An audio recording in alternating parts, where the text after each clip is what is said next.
Welcome to master mind of GK. एक बार फिर से आप लोग का स्वागत है मास्टर माइंड ऑफ जीके में।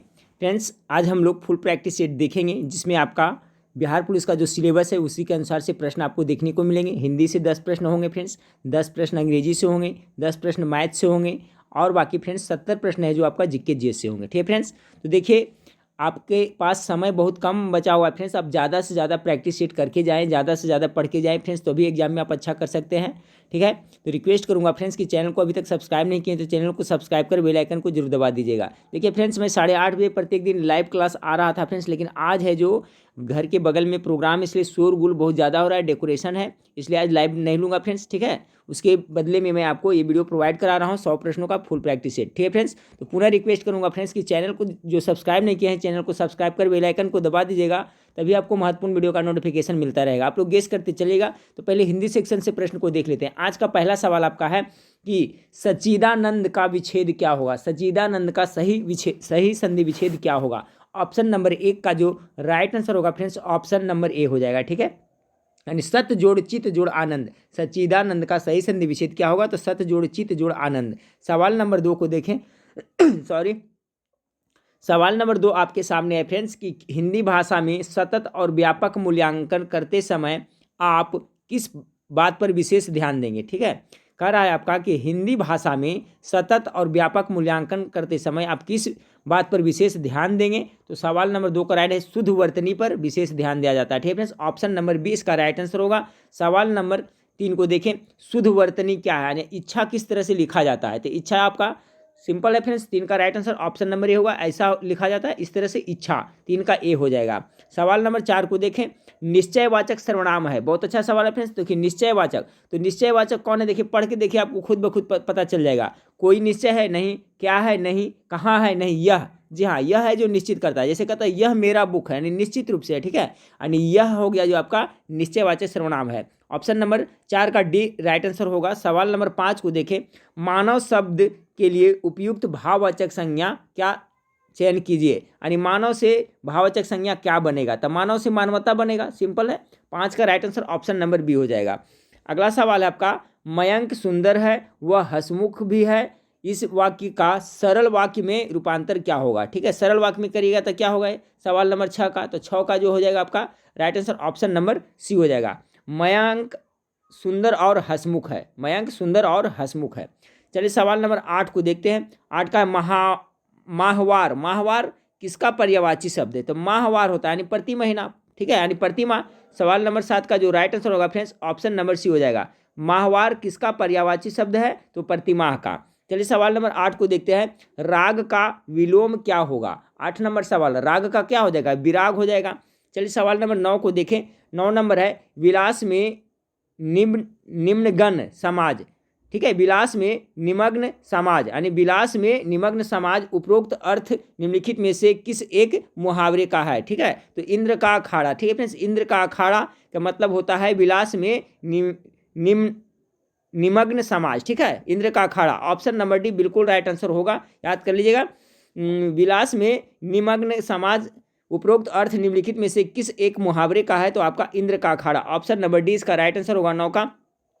सवाल नंबर 10 को देखें, शुद्ध वाक्य का चयन कीजिए। इसमें शुद्ध वाक्य कौन सा है, तो 10 का जो करेक्ट आंसर हो जाएगा ऑप्शन नंबर ए, राम ने नौकर से कहा। ये आपका शुद्ध वाक्य हो गया। ठीक है, जैसे राम नौकर से कहा, राम नौकर से कहा, या ने छूटा हुआ गलत है। राम नौकर से बोला, ये भी गलत है। राम ने नौकर से बोला, ये भी गलत है। राम ने नौकर से कहा। सवाल नंबर 10 का option number A is correct answer. अब चलिए हिंदी सेक्शन से हो गया, फिर सब अंग्रेजी सेक्शन से देखिए क्या कर रहा है कि choose the correct alternative to make the sentence grammatically correct. ठीक है, तो यहाँ पर क्या भरा जाएगा, सवाल नंबर 11। सवाल नंबर 11 का है, Hindi is Khalistan language of the people of India. तो देखिए यहाँ ऑफ से लगा हुआ है फ्रेंड्स। ठीक है, तो यहाँ पर क्या हो जाएगा, द प्रीपोजिशन। इस तरह से जब भी रहेगा फ्रेंड्स, ऑफ लगा रहे उसके पहले कोई टर्म आता है तो उसके पहले द का प्रयोग, डिफिनिट आर्टिकल का प्रयोग होता है। जैसे हिंदी इज द, ठीक है, Hindi is the language of the people of India. सवाल नंबर 11 का right answer option number C होगा, द, यानी डिफिनिट आर्टिकल वहाँ भरा जाएगा। अगला सवाल आपका फ्रेंड्स, सवाल नंबर 12 को देखें, कर रहा ही रिजेंबल्स खालिस्तान हिज फादर।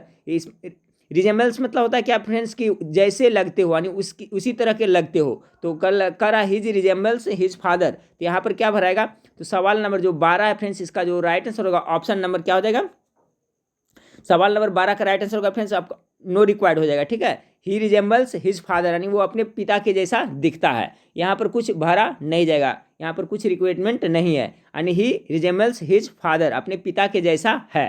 चलिए अगला सवाल करते हैं। 12 का right answer option number D हो गया फ्रेंड्स। 13 नंबर सवाल को देखें, अगला है का ही deals in Indian goods only. तो देखिए फ्रेंड्स डील्स आपका ही डील्स यहाँ पर इन प्रीपोजिशन लेगा। ऑप्शन नंबर 20 का राइट आंसर होगा। 13 का right answer option number B होगा। जैसे में फ्रेंड्स देखिए अभी आपको रहता है ही डील्स इन राइस भी कहते हैं, ठीक है। ही डील्स इन राइस यानी कि वो ही डील्स इन शुगर, यानी वह चावल में मिल में काम करता है। तो यहाँ पर इन प्रीपोजिशन होगा। तो याद रखिएगा, देखिए इस टाइप से रहेगा। तो इसका right answer option number B हो जाएगा। 13 का बी हो जाएगा। सवाल नंबर 14 को देखे, कह रहा है कि the correct meaning of the item to get into hot water is, क्या होगा। तो देखिए to get into hot water मतलब क्या होता है, मुसीबत में पड़ना होता है। To get into hot water मतलब होता है मुसीबत में पड़ना। तो इसका क्या हो जाएगा, option number A, to get into trouble. 14 का एक करेक्ट आंसर हो जाएगा।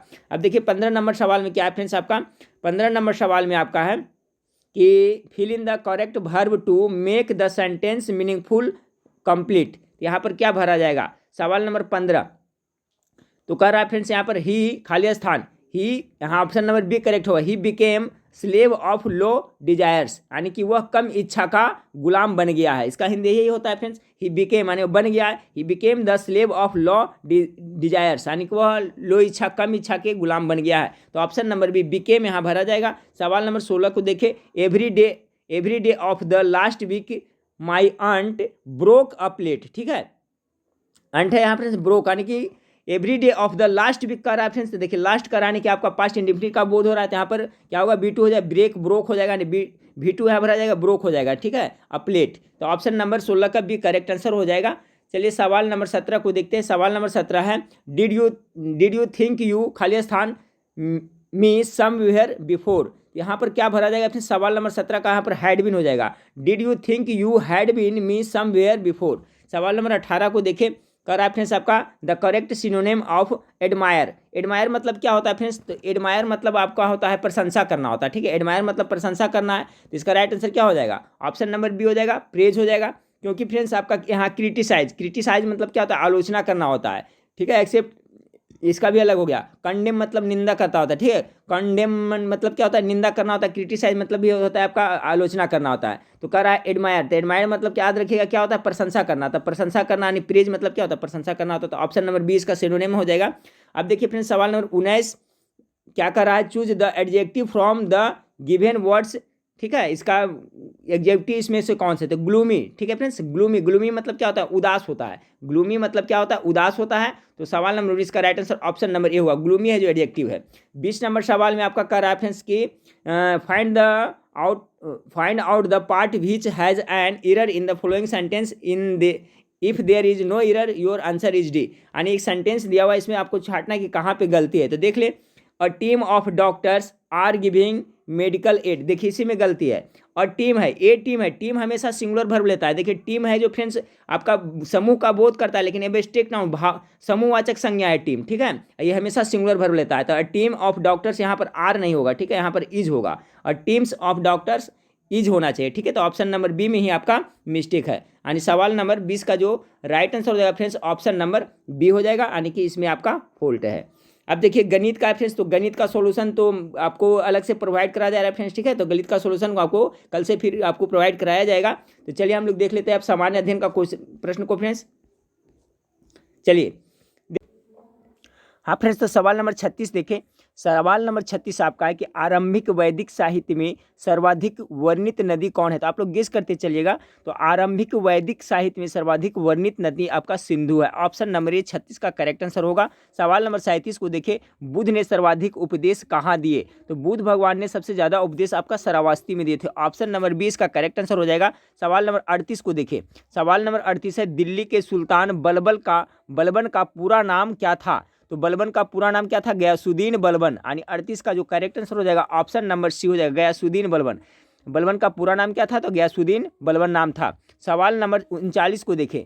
सवाल नंबर 39 है फ्रेंड्स आपका कि जैन धर्म के 3 रत्न है। तो जैन धर्म में आपका 3 रत्न कौन कौन था फ्रेंड्स। तो देखिए इसमें आपका राइट आंसर होगा ऑप्शन नंबर डी, उपरोक्त में से कोई नहीं। क्योंकि फ्रेंड्स उसका था सम्यक दर्शन, सम्यक ज्ञान और सम्यक चरित्र। तो सम्यक दर्शन तो इसमें कहीं नहीं दे रहा है फ्रेंड्स, ठीक है।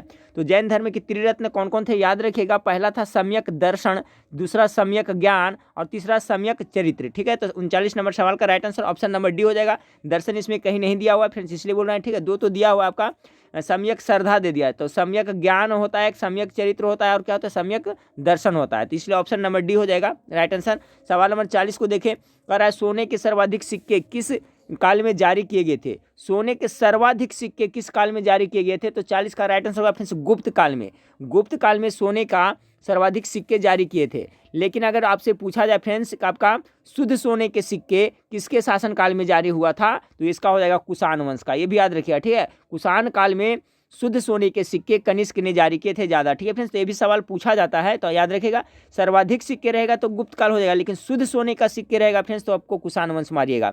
सवाल नंबर 41 को देखें, भारत के स्वतंत्रता संग्राम के दौरान निम्नलिखित में से किसने भारतीय हड़ताल को जन्म दिया था। भारतीय हड़ताल को जन्म दिया था, तो याद करिए फ्रेंड्स काला कानून के विरोध में आंदोलन जो हुआ था, रॉलेट कानून, ठीक है। रॉलेट कानून, जो रॉलेट एक्ट पारित हुआ फ्रेंड्स, हुआ था 1919 ईस्वी में, जिसे महात्मा गांधी क्या काला कानून की संज्ञा दिए थे फ्रेंड्स, तो वहीं से आपका ये जन्म हुआ था, ठीक है। तो इसका जो राइट आंसर होगा फ्रेंड्स, अच्छा सवाल है, इसका जो राइट आंसर हो जाएगा ऑप्शन नंबर ए हो जाएगा। 41 का राइट आंसर ऑप्शन नंबर ए हो जाएगा। कह रहा है भारत के स्वतंत्रता संग्राम के दौरान निम्नलिखित में से किसने अखिल भारतीय हड़ताल को जन्म दिया था, तो ये रॉलेट एक्ट, ठीक है, इसे काला कानून कहा जाता था। इसी में इसका नारा था फ्रेंड्स का कि नो वकील, नो दलील, नो अपील, अनिश्चित के आधार पर किसी को भी पकड़ करके जेल में बंद कर दिया जाता था, ठीक है। तो 41 का राइट आंसर ऑप्शन नंबर ए हो गया। सवाल नंबर 42 को देखें कि बाल गंगाधर तिलक द्वारा शुरू की गई साप्ताहिक पत्रिका कौन सी थी। बहुत अच्छा सवाल है फ्रेंड्स। तो देखिए बाल गंगाधर तिलक जो साप्ताहिक पत्रिका शुरू किए थे उसका जो नाम क्या था, केसरी था। Option number B right answer होगा, ठीक फ्रेंड्स। अब देखिए जहां डिस्क्राइब की जरूरत होता है मैं बताते चलता हूं फ्रेंड्स, ऐसा नहीं कि जो मैं पढ़ रहा हूं वही क्वेश्चन खाली पढ़ेंगे,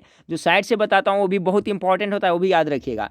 तो बाल गंगाधर तिलक द्वारा शुरू की साप्ताहिक पत्रिका का नाम केसरी था। अब बच गया यंग इंडिया। यंग इंडिया का शुरुआत किसने किया था फ्रेंड्स पत्रिका का, तो महात्मा गांधी ने। उसके बाद बच गया फ्रेंड्स आपका कौन, उसके बाद बच गया अल हिलाल, ठीक है। तो अल हिलाल पत्रिका किसने शुरू किया था फ्रेंड्स, तो मौलाना अबुल कलाम आज़ाद, याद रखिएगा मौलाना अबुल कलाम आज़ाद है जो आपका अल हिलाल पत्रिका की शुरुआत किए थे, ठीक है। बच गया एक कामरेड, तो कामरेड पत्रिका किसने चलाया था फ्रेंड्स, ये भी याद रखिएगा बहुत ही इंपॉर्टेंट है। तो आपका कामरेड पत्रिका है जो मोहम्मद अली ने चलाया था, ये साप्ताहिक समाचार पत्रिका था। तो कामरेड पत्रिका किसने चलाया था फ्रेंड्स, तो मोहम्मद अली ने चलाया था। अल हिलाल किसने चलाया था, तो मौलाना अबुल कलाम आज़ाद चलाया था। केसरी किसने चलाया था, बाल गंगाधर तिलक ने। और यंग इंडिया किसने किया था, तो महात्मा गांधी ने। तो सभी का याद रखें। सवाल नंबर 43 का देखिए, सवाल नंबर 43 आपका क्या है फ्रेंड्स कि निम्नलिखित में से किस एक अधिवेशन में भारतीय राष्ट्रीय कांग्रेस का नरम दल एवं गरम दल में विभाजन हुआ था। तो नरम और गरम दल में विभाजन कब हुआ था, 1907 ईस्वी के सूरत अधिवेशन में। ऑप्शन नंबर सी इसका करेक्ट आंसर होगा। इससे संबंधित सवाल पूछा जाता है कि 1907 ईस्वी में जो सूरत का अधिवेशन हुआ था फ्रेंड्स, इसकी अध्यक्षता किसने किया था, तो रास बिहारी घोष। 1907 के जो अधिवेशन हुआ था फ्रेंड्स, वो रास बिहारी घोष उसकी अध्यक्षता किए थे सूरत अधिवेशन के, ये भी आप याद रखिएगा, इसी में फूट हुआ था। सवाल नंबर 44, निम्न में से किन्हें गांधी जी ने अपना राजनीतिक गुरु माना था, तो गोपाल कृष्ण गोखले को माना था। ऑप्शन नंबर सी 44 का बिल्कुल करेक्ट आंसर हो जाएगा। सवाल नंबर 45 को देखिए, इंडियन नेशनल कांग्रेस और मुस्लिम लीग के बीच मैत्री काल निम्न में से कौन प्रदर्शित करता है। जी हाँ, तो देखिए फूट हुआ था 1907 ईस्वी में फूट हुआ था फ्रेंड, ठीक है। और ये मैत्री कब हुआ था, तो आपका याद करिए 1916 में जो लखनऊ में अधिवेशन हुआ था। तो देखिए 45 नंबर सवाल का राइट आंसर पहले देख ले, 1916 से 1920 ईस्वी काल को माना जाता है मैत्री काल माना जाता है, क्योंकि फ्रेंड्स 1916 ईस्वी में जो भारतीय राष्ट्रीय कांग्रेस का अधिवेशन हुआ था, कहाँ हुआ था, तो लखनऊ में हुआ था। लखनऊ में हुआ था फ्रेंड्स, और इसकी अध्यक्षता किसने किया था, ये बहुत इंपॉर्टेंट है, याद रखिएगा। मैंने अभी बताया फ्रेंड्स की साइड से जो बताते हैं याद रखिएगा। क्या क्या मैं बताया कि आपका 1916 में जो अधिवेशन हुआ था भारतीय राष्ट्रीय कांग्रेस, कहाँ, लखनऊ में हुआ था। और इसके अध्यक्ष कौन थे फ्रेंड्स, तो अंबिका चरण मजूमदार। 1916 का लखनऊ अधिवेशन का जो अध्यक्ष थे कौन थे, अंबिका चरण मजूमदार थे फ्रेंड्स। तो सवाल फिर से सुने, इंडियन नेशनल कांग्रेस और मुस्लिम लीग के बीच मैत्री काल निम्न में से कौन प्रदर्शित करता है, तो 1916 से 1922 ईस्वी के बीच में। अगला सवाल को लेते हैं 46 नंबर सवाल को देखिए फ्रेंड्स, थोड़ा धुंधला दिख रहा है, ध्यान से सुनिएगा। किस युद्ध से भारत में मुगल राज की नींव पड़ी थी। याद करिए फ्रेंड्स, पानीपत की प्रथम लड़ाई। पानीपत की 46 नंबर सवाल का राइट आंसर हो जाएगा ऑप्शन नंबर सी। पानीपत की प्रथम लड़ाई कब हुई थी फ्रेंड्स, तो पानीपत की जो प्रथम लड़ाई गई थी फ्रेंड्स, आपका कितना, आप लोग आपको पता होगा फ्रेंड्स, पानीपत की जो 1526 ईस्वी में पानीपत की जो प्रथम लड़ाई लड़ी गई थी वो किसके, तो इब्राहिम लोदी और बाबर के बीच में हुई थी। ठीक है फ्रेंड्स, तो किस युद्ध से भारत में मुगल राज की नींव पड़ी थी, तो पानीपत की प्रथम लड़ाई 1526 ईस्वी में बाबर और इब्राहिम लोदी के बीच हुई थी। इब्राहिम लोदी की हार हुई थी फ्रेंड्स। इसी युद्ध में तोपखाने का बारूद का प्रयोग सर्वप्रथम बाबर ने किया था। ठीक है, तो अच्छा सवाल है कि किस युद्ध से भारत में मुगल राज की नींव पड़ी थी, तो पानीपत की प्रथम लड़ाई से हुई थी, यानी ऑप्शन नंबर सी। कब हुआ था फ्रेंड्स, तो 1526 ईस्वी में पानीपत की प्रथम लड़ाई लड़ी गई थी। अगला सवाल को देखिए फ्रेंड्स कि भारतीय संघ के संस्थापक कौन थे। भारतीय संघ का संस्थापक कौन थे फ्रेंड्स, तो राइट आंसर हो जाएगा ऑप्शन नंबर डी, सुरेंद्र नाथ बनर्जी है जो भारतीय संघ इंडियन एसोसिएशन के संस्थापक थे। सवाल नंबर 47 का राइट आंसर हो गया फ्रेंड्स आपका ये। अब चलिए फ्रेंड्स सवाल नंबर 48 को देखिए। सवाल नंबर 48 आप लोग के सामने है कि आपका प्रसिद्ध संगीत तानसेन का मकबरा कहाँ स्थित है। तो तानसेन का जन्म कहाँ हुआ था फ्रेंड्स, आपका ग्वालियर में हुआ था फ्रेंड्स, वहीं उनका भी मकबरा भी उनका वहीं है। तो सवाल नंबर 48 का right answer option number B होगा, तानसेन का प्रसिद्ध संगीतज्ञ तानसेन का मकबरा कहाँ है, ग्वालियर में। याद रखिए फ्रेंड्स, तानसेन का बचपन का वास्तविक नाम भी पूछा जाता है। तो तानसेन का जो वास्तविक नाम है फ्रेंड्स उसको क्या कहा जाता था, तो रामतनु पांडे कहा जाता था। क्या कहा जाता था, रामतनु पांडे। रामतनु पांडे किसे कहा जाता था, तानसेन को रामतनु पांडे कहा जाता है। ये भी आप लोग याद रखिएगा। तो 48 का राइट आंसर हो गया ऑप्शन नंबर बी, प्रसिद्ध संगीत तानसेन का मकबरा कहाँ है, तो आपका ग्वालियर में है। सवाल नंबर 49 को देखिए फ्रेंड्स कि निम्नलिखित में से कौन सा युग्म सही सुमेलित नहीं है। सही सुमेलित नहीं है फ्रेंड्स, अच्छा से देखिए, इसमें थोड़ा सा वक्त दीजिएगा, सबका मैं कॉन्सेप्ट आप लोग को क्लियर कर देता हूँ फ्रेंड्स। ठीक है, तो देखिए निम्नलिखित में से कौन सा युग्म सुमेलित नहीं है, तो इसका जो राइट आंसर हो जाएगा फ्रेंड्स ऑप्शन नंबर डी, ये सुमेलित नहीं है। चलिए अब इसमें क्या क्या आपको सीखना है फ्रेंड्स, देख लिए। कराए जमनलाल बजाज वर्धा का सत्याग्रह आश्रम, ये आपका सही है फ्रेंड्स, स्थापना किए थे। दादा भाई नौरोजी बम्बे एसोसिएशन की स्थापना ये भी किए थे, सही है। लाला लाजपत राय लाहौर का राष्ट्रीय विद्यालय की स्थापना किए थे, सही है। जबकि ऑप्शन नंबर डी है करा फ्रेंड्स आपका बाल गंगाधर तिलक सत्यशोधक समाज, ये बाल गंगाधर तिलक नहीं किए थे। सत्यशोधक समाज की स्थापना ज्योतिबा फूले ने किए थे। ज्योतिबा फूले ने कब किए थे, तो 1873 ईस्वी में। याद रखिएगा कि सत्यशोधक समाज के संस्थापक कौन थे, तो ज्योतिबा फूले 1873 ईस्वी में इन्होंने सत्यशोधक समाज की स्थापना किए थे। इसके अलावा और क्या क्या पूछा जाता है आपका 1867 ईस्वी में, ये भी इंपॉर्टेंट है। 1867 ईस्वी में प्रार्थना समाज की स्थापना किसने किया था, तो 1867 में प्रार्थना समाज की स्थापना आत्माराम पांडुरंग और महादेव गोविंद रनाडे ने किया था। याद रखिएगा, प्रार्थना समाज की स्थापना 1867 ईस्वी में कौन किया था फ्रेंड्स, तो आत्माराम पांडुरंग और महादेव गोविंद रनाडे ने किए थे। उसके बाद और क्या पूछा जाता है फ्रेंड्स, तो आपका ब्रह्म समाज की स्थापना 1828 ईस्वी में राजा राम मोहन राय ने किए थे। इसके अलावा पूछा जाता है 1875 ईस्वी में आर्य समाज की स्थापना किसने किए थे, स्वामी दयानंद सरस्वती ने किए थे। ठीक है, तो ये सब कॉन्सेप्ट आप लोग जरूर क्लियर करिएगा। तो यहाँ पर कह रहा था कि इनमें से कौन सा सुमेलित नहीं है, क्योंकि ऑप्शन नंबर डी गलत है, ये सुमेलित नहीं। सत्यशोधक समाज की स्थापना किसने किया था, तभी बताया फ्रेंड्स 1873 ईस्वी में ज्योतिबा फूले ने किया था। अगला सवाल को लेते हैं 50 नंबर सवाल को। निम्नलिखित में से कौन सा हड़प्पावासी स्थल गुजरात में था। गुजरात में था या गुजरात में है फ्रेंड्स, तो गुजरात में कौन सा, लोथल है। लोथल है जो भी गुजरात में पड़ता है फ्रेंड्स। ठीक है, रंगपुर भी आपका गुजरात में पड़ता है। लोथल है जो किस नदी के किनारे फ्रेंड्स, ये भी पूछा जाता है। लोथल है जो आपका भोगवा नदी के किनारे स्थित है। कौन सा, भोगवा नदी के किनारे आपका लोथल स्थित है। याद रखिएगा, भोगवा नदी के किनारे लोथल है। रोपड़ कहाँ पड़ता है, रोपड़ भी याद रखिए, पूछा जाता है। तो रोपड़ आपका पंजाब में पड़ता है। कालीबंगा कहाँ पड़ता है, कालीबंगा आपका राजस्थान में पड़ता है। बनावली कहाँ पड़ता है, बनावली जो आपका हरियाणा में पड़ता है। तो सभी का मैं बता दिया फ्रेंड्स, ये सब पूछा जाता है। फिर से एक बार देख लें, लोथल गुजरात, रोपड़ पंजाब, कालीबंगा राजस्थान, बनावली हरियाणा में पड़ता है। तो ठीक है, अगला सवाल को देखें। चंद्र ग्रहण का कारण है, चंद्र ग्रहण का कारण है, तो चंद्र ग्रहण का कारण क्या है फ्रेंड्स। 51 नंबर सवाल का राइट आंसर क्या होगा, फटाफट गेस करिए। 51 का चंद्र ग्रहण का कारण क्या है, तो इसका राइट आंसर क्या हो जाएगा, सूर्य एवं चंद्रमा के बीच जब पृथ्वी आ जाता है। ऑप्शन नंबर सी इसका बिल्कुल राइट आंसर होगा। चंद्र ग्रहण का कारण क्या है, तो सूर्य एवं चंद्रमा के बीच जब पृथ्वी आ जाता है तो चंद्र ग्रहण लगता है। 51 का सी हो जाएगा राइट आंसर। सवाल नंबर 52 को देखें।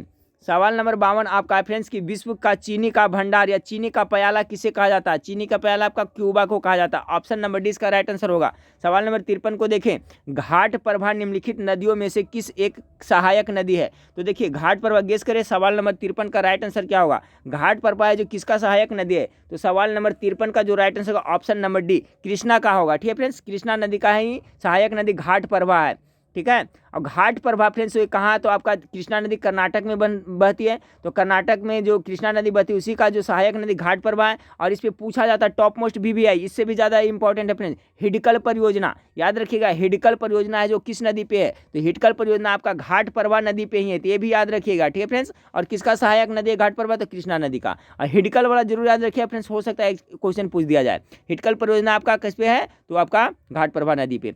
सवाल नंबर 54 को देखिए, पारिस्थितिकी विकास की प्रमुख अवधारणा क्या है, इसका जो राइट आंसर होगा ऑप्शन नंबर ए होगा, 54 का ए हो जाएगा। यानी संतुलित पारिस्थितिकी विकास को ही पारिस्थितिकी विकास कहा जाता है, संतुलित, ठीक है, बैलेंस होना चाहिए, ठीक है। तो संतुलित पारिस्थितिकी विकास यानी ऑप्शन नंबर 54 का एक करेक्ट आंसर हो जाएगा। सवाल नंबर 55 को देखें, हवाई द्वीप समूह किस महासागर में है, इसका मैं एक ऐसा ट्रिक बताऊंगा फ्रेंड्स, आप जिंदगी में कभी नहीं भूलिएगा, और कोई पूछेगा हवाई द्वीप का नाम लेते ही आप उसका जवाब बता दीजिएगा, ठीक है।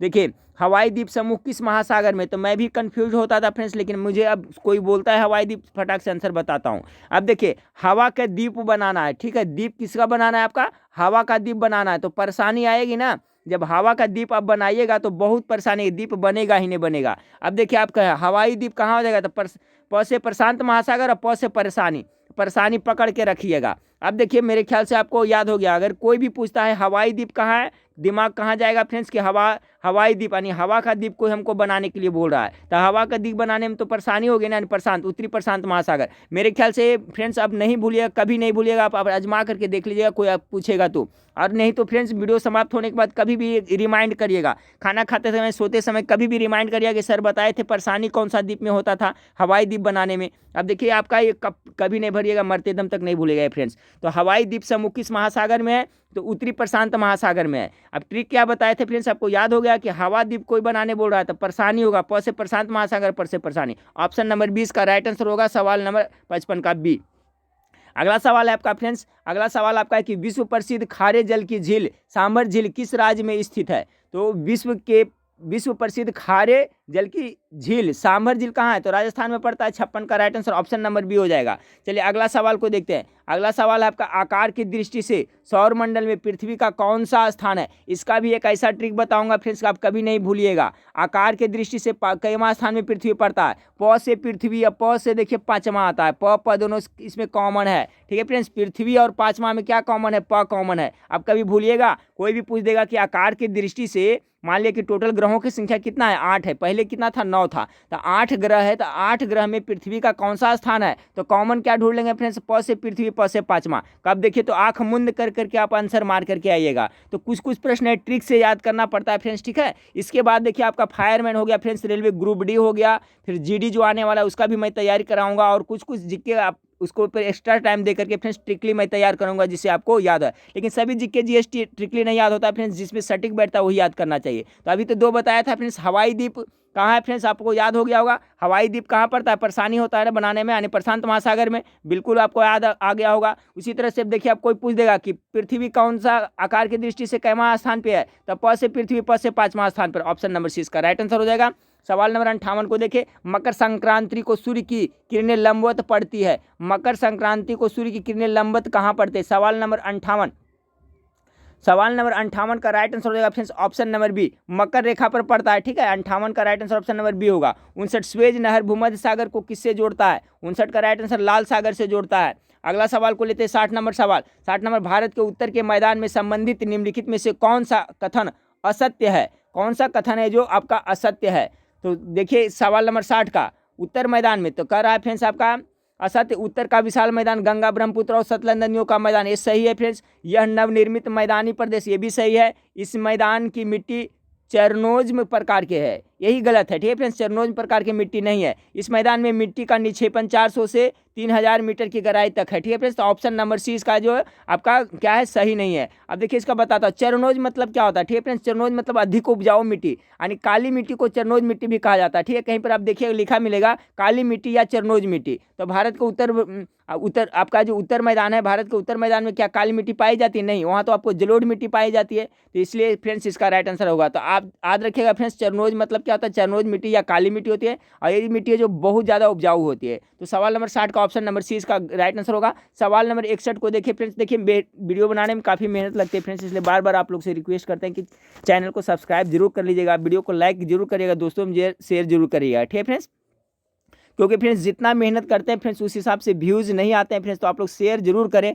61 नंबर सवाल को देखिए, सवाल नंबर 61 का राइट आंसर क्या होगा। सवाल नंबर 61 है आपका, शानदार दूरियों का शहर के उपनाम से किसे जाना जाता है। 61 नंबर सवाल का, तो आपका वाशिंगटन डीसी को शानदार शहर कहा जाता है, ठीक है। वाशिंगटन डीसी को शानदार दूरियों का शहर, शानदार दूरियों का शहर किसे कहा जाता है, तो वाशिंगटन डीसी को कहा जाता है। और विश्व बैंक का जो आपका मुख्यालय कहाँ पड़ता है फ्रेंड्स, याद करिएगा, वाशिंगटन डीसी में ही आपका विश्व बैंक का मुख्यालय भी पड़ता है, ये भी जरूर याद रखिएगा। यूनिसेफ का मुख्यालय कहाँ पड़ता है, न्यूयॉर्क में पड़ता है, ये भी याद रखिएगा। यूनेस्को का मुख्यालय कहाँ पड़ता है फ्रेंड्स, तो आपका फ्रांस पेरिस में पड़ता है, ये भी याद रखिएगा। तो देखिए फ्रेंड्स, कहाँ से जीके पूछा जाएगा, कौन सा सवाल पूछा जाएगा, ये कोई नहीं जानता, ना मैं जानता हूँ, आप जानता हूँ। हमारे हाथ में क्या है, पढ़ाने का है फ्रेंड्स, आपके हाथ में क्या है कि ज़्यादा से ज़्यादा पढ़ के जाइएगा। कहाँ से पूछेगा, जब ज़्यादा पढ़ के जाइएगा तो शानदार पकड़ा ही जाएगा। बहुत सारे स्टूडेंट कहते हैं सर मैं आप जो आप बता रहे हैं क्या सब वो लड़ जाएगा, ऐसा नहीं हो सकता है फ्रेंड्स, क्योंकि अथाह समंदर जी के है कि जो मैं बता रहा, हाँ ज़्यादा पढ़ के जाइएगा फ्रेंड्स, आप ज़्यादा स्कोरिंग करके आइएगा, इतना मैं गारंटी लेता हूँ। तो चलिए सवाल नंबर 61 का राइट आंसर क्या होगा फ्रेंड्स आपका, शानदार दूरियों का शहर किसे कहा जाता है, तो वाशिंगटन डीसी को कहा जाता है। वाशिंगटन विश्व बैंक का मुख्यालय कहाँ, वाशिंगटन डीसी में ही पड़ता है। न्यूयॉर्क में किसका, तो यूनिसेफ का मुख्यालय न्यूयॉर्क में पड़ता है। और यूनेस्को का मुख्यालय कहाँ पड़ता है फ्रेंड्स, तो फ्रांस पेरिस में पड़ता है, ये भी याद रखिएगा। अगला सवाल को लेते हैं, दुग्ध उत्पादन में देश का प्रथम स्थान कौन सा था, अपना भारत में सबसे ज़्यादा दूध होता है, ऑप्शन नंबर बी बिल्कुल राइट आंसर होगा। सवाल नंबर 63 को देखिए, सुपरसोनिक विमानों की उड़ान के लिए सर्वाधिक सुविधाजनक वायुमंडल परत कौन सा है, तो सुपरसोनिक के लिए समताप मंडल बिल्कुल राइट आंसर हो जाएगा, ठीक है फ्रेंड्स। सवाल नंबर 63 का जो राइट आंसर होगा ऑप्शन नंबर बी। अब देखिए समताप मंडल को अंग्रेजी में क्या कहते हैं फ्रेंड्स, समताप मंडल को क्या कहते हैं, मैं बताया था, ट्रिक से बताया था, स्ट्रेटोस्फेयर। समताप मंडल को अंग्रेजी में स्ट्रेटोस्फेयर कहते हैं, और क्षोभ मंडल के क्या कहते हैं फ्रेंड्स, तो अब इसको ट्रोपोस्फेयर कहते हैं, इसका ट्रिक बताया था। क्षोभ मंडल में बिजली का चमकना, बादल का गरजना, बारिश होना, सब क्षोभ मंडल में होता है। क्षोभ मंडल से ही पानी टप टप चूता है, यानी ट्रोपोस्फियर, देखिए पकड़ा गया। क्षोभ मंडल को अंग्रेजी में क्या कहते हैं, ट्रोपोस्फियर कहते हैं, और समताप मंडल के कहते हैं स्ट्रेटोस्फियर कहते हैं। इसी दोनों में कंफ्यूजन होता है, तो दोनों को याद रखिए फ्रेंड्स। तो यहाँ सवाल क्या था फिर, सुपरसोनिक विमानों की उड़ान के लिए सर्वाधिक सुविधाजनक वायुमंडल परत कौन सा है, तो 63 नंबर सवाल का right answer option number B होगा, समताप मंडल। अगला सवाल को लेते हैं, 64 नंबर सवाल को देखते हैं, निम्नलिखित नदियों में से किनके स्रोत बिंदु लगभग एक सी है। सवाल नंबर 64 बहुत अच्छा सवाल है, इसका जो राइट आंसर होगा 64 का ऑप्शन नंबर सी हो जाएगा, ब्रह्मपुत्र और सिंध का। देखिए ब्रह्मपुत्र का जो उद्गम स्थल है फ्रेंड्स, हिमालय के उत्तर में तिब्बत के पुरंग जिले में, याद रखिएगा, हिमालय के उत्तर में तिब्बत के पुरंग जिले में स्थित मानसरोवर झील के पास है, और वहीं पे सिंधु नदी का भी उद्गम स्थल है। सवाल यही पूछा जा रहा है, निम्नलिखित नदियों में से किनके स्रोत बिंदु लगभग एक है, तो आपका right answer option number C हो जाएगा। सवाल नंबर 65 को देखिए फ्रेंड्स, सवाल नंबर 65 आपका क्या है, सवाल नंबर 65 है कि भारत की सबसे बड़ी मीठे जल की झील निम्न में से कौन सा है, तो वूलर झील जो जम्मू और कश्मीर में पड़ता है, वूलर झील है फ्रेंड्स भारत के सबसे मीठे पानी का झील है, ऑप्शन नंबर बी इसका करेक्ट आंसर हो जाएगा। सवाल नंबर 66 को देखते हैं फ्रेंड्स, सवाल नंबर 66 आप लोग के सामने है कि भारत को एक गणराज्य मुख्य रूप से इसलिए माना जाता है क्यों माना जाता है फ्रेंड्स, क्योंकि यहाँ पर चुनाव होता है इसलिए गणराज्य माना जाता है। 66 का जो राइट आंसर हो जाएगा ऑप्शन नंबर ए हो जाएगा, राजअध्यक्ष का चुनाव होता है इसलिए इसे गणराज्य माना जाता है। सवाल नंबर 67 को देखें, भारतीय संविधान कब अंगीकार किया गया था, बहुत अच्छा सवाल है, अंगीकार कब किया गया था, 26 नवंबर 1949 ईस्वी को। 67 नंबर सवाल का right answer option number C हो जाएगा। अगला सवाल है फ्रेंड्स, राष्ट्रगान गाए जाने का निर्धारित समय, देखिए मैं बार बार रिपीट करता हूँ हर एक वीडियो में जो भी आता है, तो राष्ट्रगान हमारा क्या है, राष्ट्रगान जन गण मन राष्ट्रगान है, इसको गाने में 52 सेकेंड लगता है, कितना 52 सेकेंड लगता है। और राष्ट्रीय गीत वंदे मातरम है, उसको गाने में कितना लगता है, तो 65 मिनट, यानी एक मिनट कितना 5 सेकेंड लगता है। तो इसमें कंफ्यूज्ड नहीं होना है फ्रेंड्स, राष्ट्रगान रहेगा तो 52 सेकेंड, राष्ट्रीय गीत रहेगा तो 65 सेकेंड। अगला सवाल को लेते हैं, सवाल नंबर 69 को देखें, संपत्ति के मूल अधिकार को किस संवैधानिक संशोधन अधिनियम द्वारा समाप्त कर दिया गया था। सवाल नंबर 69 का राइट आंसर क्या होगा, फटाफट गेस करिए फ्रेंड्स। तो इसका जो राइट आंसर होगा फ्रेंड्स आपका ऑप्शन नंबर बी होगा, 44वें संविधान संशोधन के तहत, ठीक है। जैसे मूल संविधान में मौलिक अधिकार की संख्या कितना था, टोटल 7 था, लिखा है, लेकिन 44वें संविधान संशोधन कब हुआ था, 1978 ईस्वी में। 1978 ईस्वी में जब 44वां संविधान संशोधन हुआ तो मूल अधिकार को आपको मूल संपत्ति के अधिकार को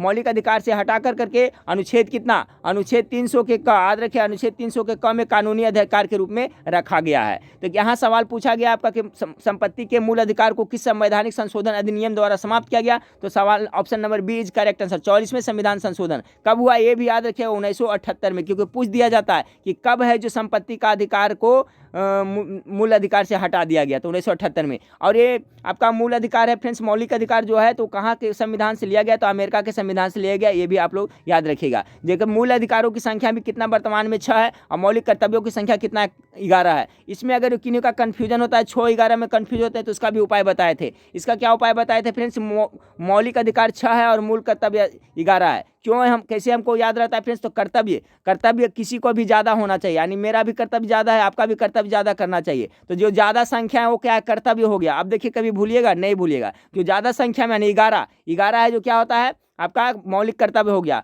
और 6 हो गया क्या हो गया, मौलिक अधिकार हो गया। देखिए फ्रेंड्स बहुत सारे स्टूडेंट, मैं भी कंफ्यूज होता था कभी कभी, ऐसा पक्का है कि बहुत सारे स्टूडेंट कंफ्यूज होते थे, लेकिन इस तरह से याद रखिएगा तो कंफ्यूज नहीं होइएगा। तो मौलिक अधिकारों की संख्या कितना 6 है। जो मौलिक अधिकार कहाँ के संविधान से, अमेरिका के संविधान से लिया गया है। और मौलिक कर्तव्य कहाँ से लिया गया है फ्रेंड्स, तो मौलिक कर्तव्य हमारा कर्तव्य कौन समझता है, अपना कर्तव्य कौन समझता है, सोवियत संघ रूस अपना कर्तव्य समझता है और भारत का हमेशा सपोर्ट करता है। इस तरह से भी याद रखें। तो मौलिक कर्तव्य कहाँ, सोवियत संघ रूस से लिया गया था। ठीक है फ्रेंड्स, तो एक्स्ट्रा जो बताया सब याद करते चलेगा। तो संपत्ति के मूल अधिकार को किस संवैधानिक संशोधन नियम से समाप्त कर दिया, option number B is correct answer. अगला सवाल को लेते हैं 70 नंबर सवाल, राष्ट्रपति पद्धति में समस्त कार्यपालिका की शक्तियां किसमें नियुक्त होती है। तो देखिए कार्यपालिका शक्ति का प्रधान कौन होता है, राष्ट्रपति पद्धति में राष्ट्रपति ही होता है। 70 नंबर सवाल का right answer option number B होगा, कार्यपालिका प्रधान राष्ट्रपति होता है, जबकि वास्तविक प्रधान कौन होता है फ्रेंड्स, आपका प्रधानमंत्री होता है। सवाल नंबर 71 को देखिए, सवाल नंबर 71 है, निम्नलिखित में से कौन सा भारत के राष्ट्रपति के निर्वाचक गण का तो भाग है, ठीक है भाग है, परंतु उसके महाभियोग अधिकरण का भाग नहीं माना जाता है। तो किसको नहीं माना जाता है फ्रेंड्स, तो सवाल नंबर 71 का राइट आंसर हो जाएगा ऑप्शन नंबर डी, राज्य की विधानसभाएं। क्योंकि फ्रेंड्स राज्य की विधानसभाएं के जो सदस्य होते हैं उसके राष्ट्रपति के निर्वाचन में भाग लेते हैं, लेकिन महाभियोग में नहीं होता है। महाभियोग जो राष्ट्रपति पर लगाया जाता है किस अनुच्छेद के तहत फ्रेंड्स, ये भी मैं बताया था 61 अनुच्छेद याद रखिएगा। ठीक है, तो निम्न में से कौन सा भारत के राष्ट्रपति के निर्वाचक गण तो है का भाग है परंतु उसके महाभियोग अधिकरण का भाग नहीं है, तो राइट आंसर हो जाएगा ऑप्शन नंबर डी। चलिए सवाल नंबर 72 को देखते हैं। सवाल नंबर 72 है, उच्च न्यायालय के न्यायाधीश पद पर नियुक्त होने वाली प्रथम महिला कौन है। देखिए फ्रेंड्स इसमें कंफ्यूज नहीं होना है, ध्यान से क्वेश्चन पढ़ें। ऐसा नहीं पूछ रहा है देखिए आप मार दीजिएगा लीला सेठ मार दीजिएगा या तो मार दीजिएगा आपका फातिमा बीबी, कुछ भी ऑप्शन में रहेगा। तो क्या कह रहा है क्वेश्चन, उच्च न्यायालय के न्यायाधीश पद पर, यानी साधारण नहीं, ठीक है मुख्य न्यायाधीश के नहीं पूछा जा रहा है। तो देखिए उच्च न्यायालय के न्यायाधीश पद पर नियुक्त होने वाली प्रथम महिला अन्ना चड्डी थी। ठीक है, एक सवाल तो ये बन गया। अगर जो पूछा जाए उच्च न्यायालय के प्रथम मुख्य न्यायाधीश, ठीक है क्या मुख्य न्यायाधीश पूछेगा, उच्च न्यायालय के प्रथम मुख्य न्यायाधीश कौन थे, तो लीला सेठ हो जाएगा। ठीक है, साधारण पूछा जाएगा उच्च न्यायालय के यानी सर्वप्रथम महिला न्यायाधीश कौन बनी थी, तो अन्ना चड्डी बनी थी। और उच्च न्यायालय के प्रथम मुख्य न्यायाधीश कौन बनी थी, तो लीला सेठ बनी थी। और सुप्रीम कोर्ट का मुख्य न्यायाधीश प्रथम बार कौन बनी थी, तो फातिमा बीबी बनी थी, वो भी याद रखिएगा। ठीक है, तो कॉन्सेप्ट क्लियर हो गया होगा आप लोग का। अगला सवाल को लेते हैं, 73 नंबर सवाल को लेते हैं फ्रेंड्स। 73 नंबर सवाल आपका है कि लोकसभा की बैठक की अंतिम तिथि तथा दूसरी बैठक की प्रथम तिथि के बीच कितने समय के से अधिक का अंतराल नहीं होना चाहिए। ठीक है, लोकसभा की बैठक की अंतिम तिथि तथा दूसरी बैठक की प्रथम तिथि के बीच कितने समय से अधिक का अंतराल नहीं होना चाहिए। सवाल नंबर 73 का right answer option number D, 6 महीना से अधिक नहीं होना चाहिए। अब चलिए सवाल नंबर 74 को देखते हैं। सवाल नंबर 74 आपका है फ्रेंड्स कि लोकसभा की भांति राज्यसभा कभी भंग नहीं होती, किंतु क्या होता है, तो सबको जानते हैं 74 का क्या होता है, ऑप्शन नंबर बी कि प्रत्येक 2 वर्ष बाद उसके 1/3 सदस्य की सदस्यता समाप्त हो जाती है। याद रखिएगा फ्रेंड्स कि जो आपका राज्यसभा है जो उच्च सदन है, राज्यसभा के सदस्यों का कार्यकाल 6 वर्ष का होता है और इनके जो सदस्य बनते हैं उनका मिनिमम आयु है जो 30 वर्ष है, ये जरूर याद रखिएगा। ठीक है, अगला सवाल को लेते हैं सवाल नंबर 75 को कि संसद की मंजूरी से राष्ट्रीय आपातकाल प्रभावी रह सकता है। देखिए संसद की मंजूरी राष्ट्रीय आपातकाल इसका अधिकतम कोई अवधि नहीं है, अनिश्चित काल तक रह सकता है संसद की मंजूरी से। ऑप्शन नंबर डी 75 का राइट आंसर होगा। पहले भी बता चुका हूँ, दूसरा टाइप से बताया हूँ लेकिन बता चुका हूँ।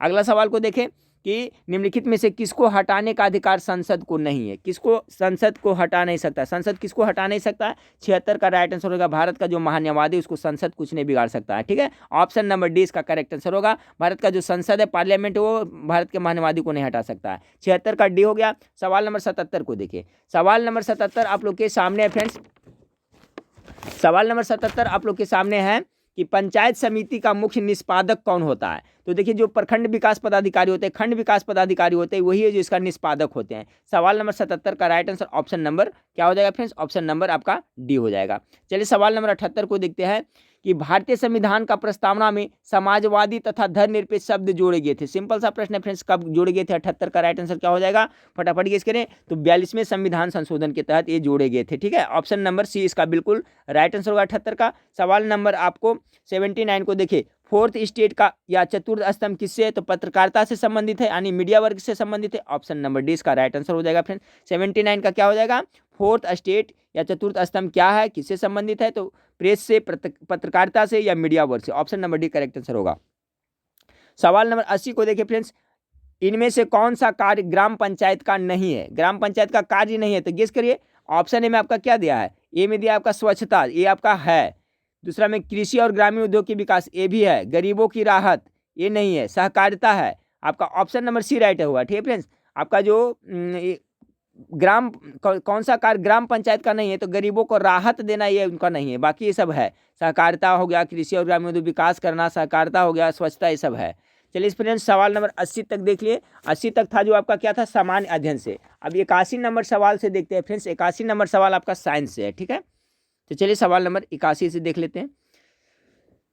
आपका विज्ञान से है 81 नंबर। तो 81 नंबर सवाल आपका क्या है कि विद्युत उत्पन्न करने के लिए कौन सी धातु का उपयोग होता है। 81 नंबर सवाल का जो राइट आंसर होगा फ्रेंड्स ऑप्शन नंबर ए। देखिए यूरेनियम से फ्रेंड्स, यूरेनियम से आपका विद्युत उत्पन्न किया जाता है, तो ऑप्शन नंबर ए 81 का बिल्कुल राइट आंसर होगा। चलिए फ्रेंड्स 82 नंबर सवाल को देखें कि रेडियोधर्मी पदार्थ उत्सर्जित करता है, क्या करता है, तो आपका अल्फा कण कर्वे करता है, गामा करता है, बीटा करता है, उपयुक्त सभी। ऑप्शन नंबर डी इसका करेक्ट आंसर हो जाएगा। 83 को कहते हैं आदर्श गैस के दिए गए प्रक्रम में, आपका ये दिया हुआ है, तो गैस के लिए क्या होगा, ठीक है। इक्वेशन यहाँ पर आपका दिया हुआ फ्रेंड्स, DW/0 जो भी यहाँ पर दिया हुआ है, तो आदर्श गैस के लिए दिए गए प्रक्रम में क्या होता है, गैसों के लिए क्या होगा, तो 83 का जो राइट आंसर फ्रेंड्स इसका ताप घटेगा, ठीक है। चलिए अगला सवाल को देखते हैं। 84 को देखें कि निम्न में से हीरा किसका उदाहरण है, तो हीरा किसका है फ्रेंड्स, बहुत अच्छा सवाल है। तो 84 नंबर सवाल का जो राइट आंसर होगा फ्रेंड्स ये क्या, सहसंयोजी ठोस होता है। ऑप्शन नंबर डी इसका राइट आंसर होगा। निम्न से हीरा किसका उदाहरण है, तो सहसंयोजी ठोस होता है। 85 को देखिए फ्रेंड्स कि लोहे का मुख्य ऑक्साइड क्या है, अयस्क क्या, ऑक्साइड अयस्क क्या है, तो लोहे का तो सभी को पता है, हेमाटाइट और मैग्नेटाइट होता है, हेमेटाइट। ऑप्शन नंबर सी इसका राइट आंसर है। 85 नंबर सवाल देख लें। सवाल नंबर 86 को देखिए फ्रेंड्स। सवाल नंबर 86 आपके निम्न में से किसके कारण लोहे पर जंग लगता है, तो देखिए जब क्या होता है फ्रेंड्स, नमी का मात्रा रहता है और उसमें ऑक्सीजन का संपर्क होता है, हवा का संपर्क होता है, तभी जंग लगता है। ऑप्शन नंबर सी इसका राइट आंसर हो जाएगा। लोहे में जंग लगने क्या कारण, हवा और पानी के संपर्क में आने से। 87 को देखते हैं फ्रेंड्स।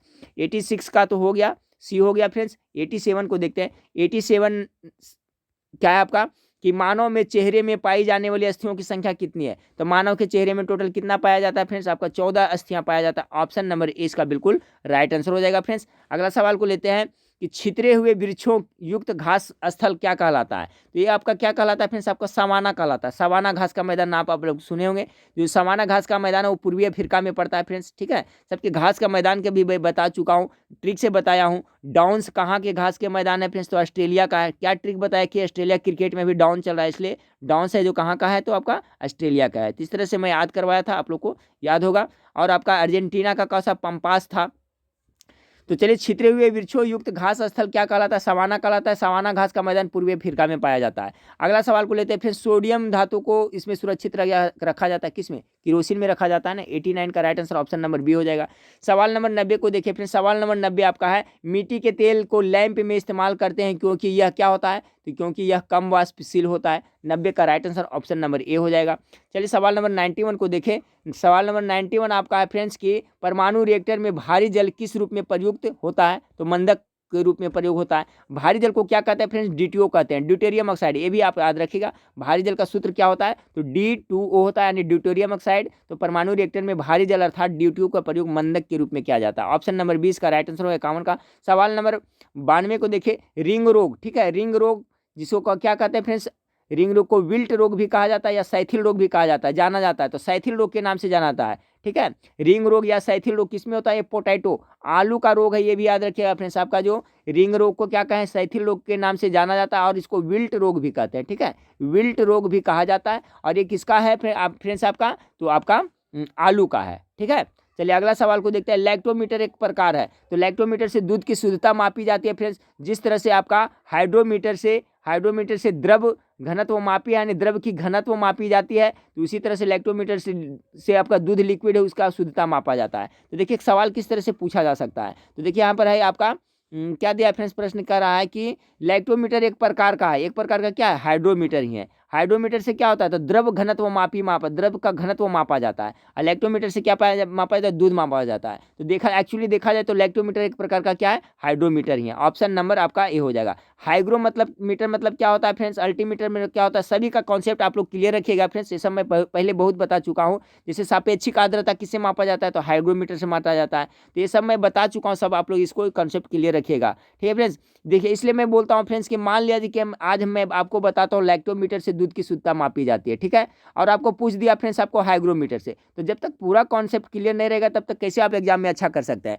तो पूरा कॉन्सेप्ट क्लियर करने के लिए क्या है, ज़्यादा पढ़ना पड़ेगा, कंटिन्यू पढ़ना पड़ेगा, ज़्यादा पढ़ेगा तभी ना दिमाग में स्टोर होगा जीके जीएस, तो फिर कोई भी कंपटीशन निकाल सकते हैं, ठीक है। चलिए सवाल नंबर 94 को देखें कि एडमिरल ब्रोज उपयोग में लाया जाता है। 94 का जो राइट आंसर होगा ऑप्शन नंबर ए, हाई प्रेशर स्टीम फिटिंग के तौर पर आपका एडमिरल ब्रोज का उपयोग किया जाता है। 94 का राइट आंसर ऑप्शन नंबर ए हो गया। सवाल नंबर 95 को देखें, हाइपरमेट्रोपिया क्या अर्थ होता है, तो हाइपरमेट्रोपिया को हम दूरदृष्टि दोष कहते हैं फ्रेंड्स, ठीक है। ऑप्शन नंबर 20 का राइट आंसर हो जाएगा दूरदृष्टि दोष।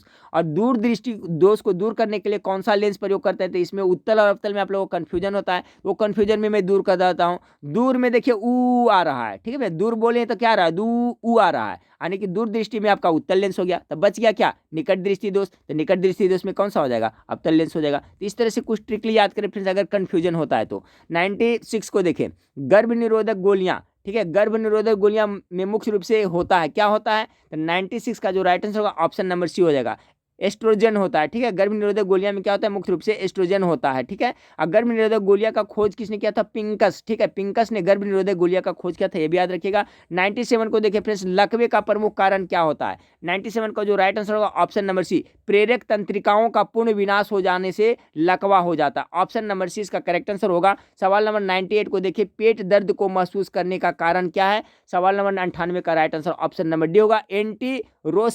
रोसेप्टर के कारण पेट में दर्द महसूस होता है। 99 नंबर सवाल को देखिए फ्रेंड्स, आपका पिट्रेसिन पाया जाता है, किसमें पाया जाता है, 99 का जो राइट आंसर होगा ऑप्शन नंबर ए, पीयूष ग्रंथि की पश्च पाली में आपका पिट्रेसिन पाया जाता है। इस वीडियो का लास्ट सवाल को देखते हैं फ्रेंड्स कि सबसे मोटी पेशी परत पाई जाती है। 100 नंबर सवाल का राइट आंसर हो जाएगा फ्रेंड्स आपका क्या हो जाएगा, डी हो जाएगा, बाएं नीलय में पाया जाता है। सबसे मोटी पेशी परत पाई जाती है किसमें, बाएं नीलय में।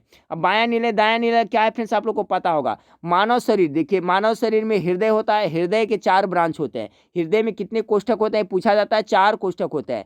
नीचे वाला भाग को नीलय कहते हैं, ऊपर वाला को आलिंद कहते हैं। तो इसको कहते हैं हम लोग बायां आलिंद, इसको कहते हैं दायां आलिंद, इसको कहते हैं बायां नीलय, इसको कहते हैं दायां नीलय। ठीक फ्रेंड्स, आप समझ गए होंगे। कभी कभी पूछेगा कि मानव हृदय में 4 चेंबर होते हैं, तो नीलय किस ओर होते हैं, ऊपर की ओर कि नीचे की ओर। तो इसमें भी ट्रिक है, न से नीलय, न से नीचे, नीचे की ओर आपका नीलय होते हैं। तो अगर पूछा जाए आपसे कि मानव हृदय में कितने ब्रांच होते हैं, तो 4 ब्रांच होते हैं, 4 कोष्ठक होते हैं। कौन कौन, तो बायां आलिंद, दायां आलिंद, बायां नीलय, दायां नीलय। याद रखिए फ्रेंड्स। तो सबसे मोटी पेशी परत पाई जाती है, तो आपको बाएं नीलय में बोल रहा है, ठीक है। यानी बाएं नीलय में कौन सा हो गया फ्रेंड्स आपका, ये बाएं नीलय, इसमें पाई जाती है। तो मेरे हिसाब से कॉन्सेप्ट क्लियर होगा। अगर पूछा जाए मेढक के हृदय में कितने कोष्ठक होते हैं, तो बहुत बार बताएं इसमें कितने होता है, 3 कोष्ठक होता है, ठीक है। कितने होते हैं, तो 3 कोष्ठक होता है। याद रखिए मेढक में 3 कोष्ठक होता है, ठीक है फ्रेंड्स। तो ये 100 प्रश्न था, इसमें सभी तरह का प्रश्न मिक्स थे फ्रेंड्स। आपको आज लाइव नहीं आ सका फ्रेंड्स, लेकिन कल मैं 8:30 बजे आप लोग के लिए लाइव आऊँगा फ्रेंड्स, 100 प्रश्नों को लेकर करके। और मैं जो तरीका बताया हूँ पढ़ने के लिए फ्रेंड्स, उसे जरूर आप लोग अपनाएं। आप लोग मेरे वेबसाइट पर जाकर के प्रत्येक दिन 10 से 20 मिनट आधा घंटा जरूर पढ़ें फ्रेंड्स, कोई पैसा नहीं लगता है। तो वहाँ पर जाकर के एक सेट को आज देखें फ्रेंड्स तो कल भी वो सेट को देखें। उसी तरह से जितना सारा सेट है सबको मतलब कि रिवीजन करते जाइए, ठीक है। रिवीजन करते रहेगा तो एक दिन ऐसा होगा कि फ्रेंड्स जितना उसमें लिखा हुआ सब आपको याद हो जाएगा। ठीक है फ्रेंड्स, तो वीडियो अच्छा लगे तो लाइक जरूर करिए, दोस्तों में शेयर जरूर करिए। नेक्स्ट वीडियो में फिर मिलता है, देखने के लिए थैंक यू, धन्यवाद।